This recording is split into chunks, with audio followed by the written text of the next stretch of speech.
हुजूर गौसल आज़म मजमदारी से अहमदुल्लाह मजमदारी क़िबला काबा, हुजूर गौसल आज़म मजमदारी सैयद गुलाम रहमत मजमदारी वाहमदारी क़िबला काबा,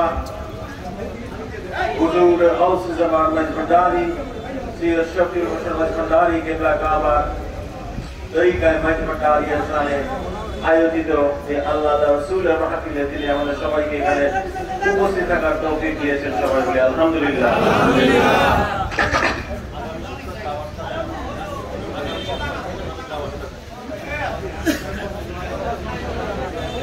আশা করি সবাই ভালো আছেন, সুস্থ আছেন।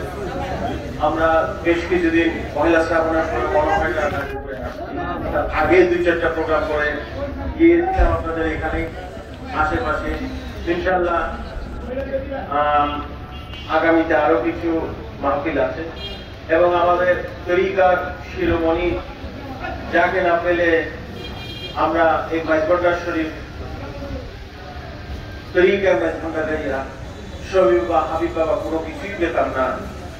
সেই আল্লাহর বলি আহলে বায়াত হযরত গাউসুল আযম মাইজভান্ডারি সে গোলাম রহমত ভান্ডারী क़िबला काबा তরিকা মাইজভান্ডারির অন্যতম প্রবর্তক বাহাদের क़िबला काबा পবিত্র ৬৫ জন্মদিন আগামী ইংরেজি মাসের 14 অক্টোবর এবং চলতি বাংলা মাসের 29-এ ইনশাআল্লাহ, যার জন্য আমরা আল্লাহর ওলির সন্ধান পেয়েছি, আল্লাহ রাসূলের সন্ধান পেয়েছি, আমরা মুমিনিয়াত হাসিল করতে অনেকে সক্ষম হয়েছি, মহাদিসের রাস্তায় আছি,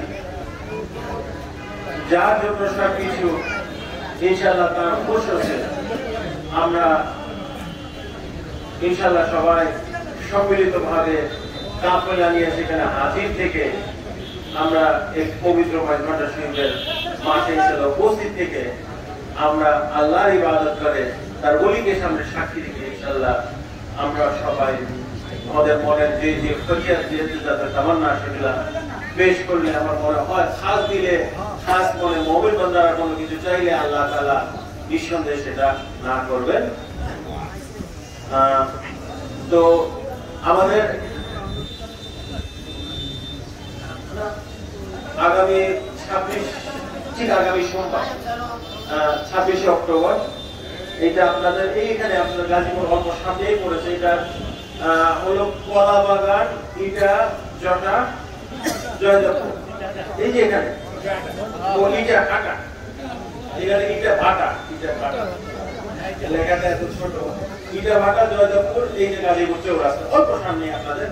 ইনশাআল্লাহ ঠিক একই সময় দুপুর এরকম জোহরের আখ্যান দিয়ে থেকে বাবাজার क़िबला এবং আমি থেকে সেখানে মাহফিল পরিচালনা করবো। বাবাজার क़िबला এখন আসতে থেকে একটু বিশ্রাম করছিলাম, হঠাৎ করে শরীরটা খারাপ হয়ে গেছে। আসার সময় উত্তরার দিকে আমরা ছিলাম, হঠাৎ করে একটু গাড়ি থামালাম, একটু শরীর জ্বর জ্বর ভাব, বমি করলেন অনেক। ওর জন্য আমি বললাম যে আপনি একটু বিশ্রাম করেন, নিয়ে আসে নিচে ইনশাআল্লাহ আপনি এসে মোনাজাত পরিচালনা করবেন এবং আপনাদের সাথে দেখা সাক্ষাৎ করবেন। একটা জিনিস মনে রাখবেন যে দেখেন বয়স বাড়লে শরীর কিছুটা তো দুর্বল হয়ে আসে, এটা তো শরীয়তের নিয়ম, এটা কেউ ঠেকাতে পারবে না।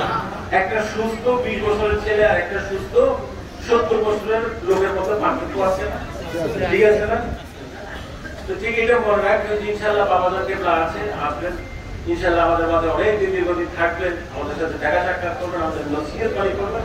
কিন্তু মাহফিলগুলোতে আমরা যেন বাবাজার क़िबला একটু জোর না করি আসার জন্য, কারণ সত্যি কথা বলতেও না এখন 71 পার হয়ে 72 বছর চলছে, আগের মতো সেই মনের জোরটা থাকলেও শরীরে সেই জোরটা আগের মতো নেই। এটা বাস্তবতা, এটা হলো একটা দুনিয়ার বাস্তবতা যেটা আমাদের মেনে নিতে হবে। আমরা চাই আমাদের বাবাজার क़िबला মানসিক ভাবে শারীরিক ভাবে সবকিছু নিয়ে বাবাদের খাস রহমত নিয়ে যে আমাদের মধ্যে আছেন সেটা আরো দীর্ঘদিন যেন তিনি হায়াতে এবার নিয়ে থাকেন, আমাদের চোখের সামনে থাকেন। আমরা বীরভূম মাইজভান্ডার শরীফ আস্তানা শরীফে যাবো, আমরা ঠান্ডা শরীফে যাবো।